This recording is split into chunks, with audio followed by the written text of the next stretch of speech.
ការដែលថៃទទូចឲ្យកម្ពុជាវិលចូលតុចរចាម្ដងហើយម្ដងទៀតនេះគឺជា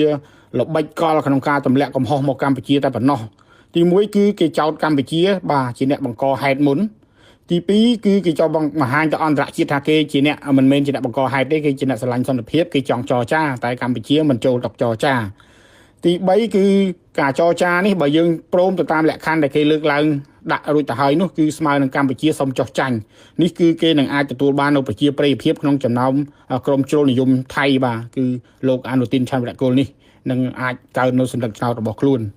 សម្រាប់កម្ពុជាមិនបាច់ចរចាទេពីព្រោះកម្ពុជាបានបញ្ជាក់ពីចំហហើយជាដដែលក្នុងការបើកចំហទៅលើការអនុវត្តនៅបទឈប់បាញ់ក៏ដូចជាអនុវត្តនៅកិច្ចព្រមព្រៀងកូឡាឡាំពួរតែភាគីថៃទេដែលជាអ្នកចេញមកប្រកាសក្នុងការហែកចោលនៅកិច្ចព្រមព្រៀងកូឡាឡាំពួរក៏ដូចជាបើកការវាយប្រហារមកលើកម្ពុជាចង់បំបាក់កងទ័ពកម្ពុជាតែបែរជាមកបន្ទោសកម្ពុជាមិនព្រមចូលតុចរចាទម្លាក់កំហុសមកលើកម្ពុជាបំភាន់មតិអន្តរជាតិទៅវិញហើយបើសិនជាថៃចង់បាននៅកិច្ចបទឈប់បាញ់ក៏ដូចជាការអនុវត្តនៅកិច្ចព្រមព្រៀងសន្តិភាពស្រឡាញ់សន្តិភាពមែនមិនចង់មានបញ្ហានេះមែនហេតុអ្វី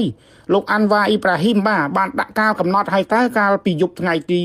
13ម៉ោង10ថ្ងៃទី13ខែធ្នូ2025ឲ្យមានបទឈប់បាញ់តែភាគីថៃមិនព្រមឈប់ទេហើយចរចារឿងអ្វីទៀតអ្វីគឺឯកភាពគ្នាអស់ហើយចាក់ទៅនឹងបទឈប់បាញ់អ្វីបានឯកភាពក្នុងអស់ហើយនៅក្នុងកិច្ចព្រមព្រៀងសន្តិភាពកូឡាឡាំពួរហើយ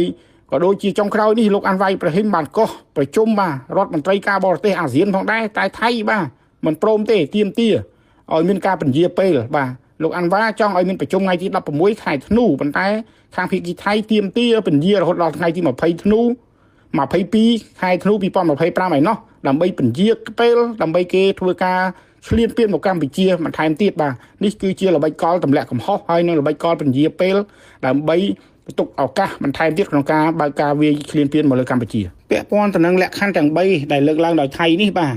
ក្នុងចំណុចទី2ហើយនិងចំណុចទី3គឺជាលក្ខខណ្ឌដែលមានរួចទៅហើយនៅក្នុងកិច្ចព្រមព្រៀងសន្តិភាពកូឡាឡាំពួរហេតុអ្វីបានគេ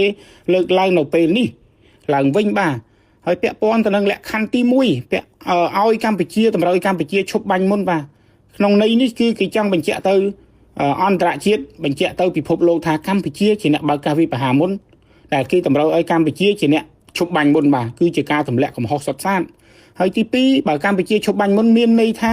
កម្ពុជាជាអ្នកចោះចាញ់ដូច្នេះទេគេនឹងកើននៅគេហៅថាប្រជាប្រិយភាពនៅក្នុងចំណោមក្រុមជ្រុលនិយមថៃបង្កើននៅប្រជាប្រិយភាពនៅសម្លេងឆ្នោតរបស់គេហើយ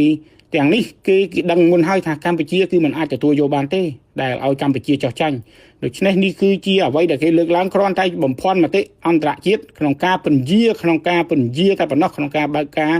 ឈ្លានពានម្ដាយអធិបតេយ្យភាពរបស់កម្ពុជា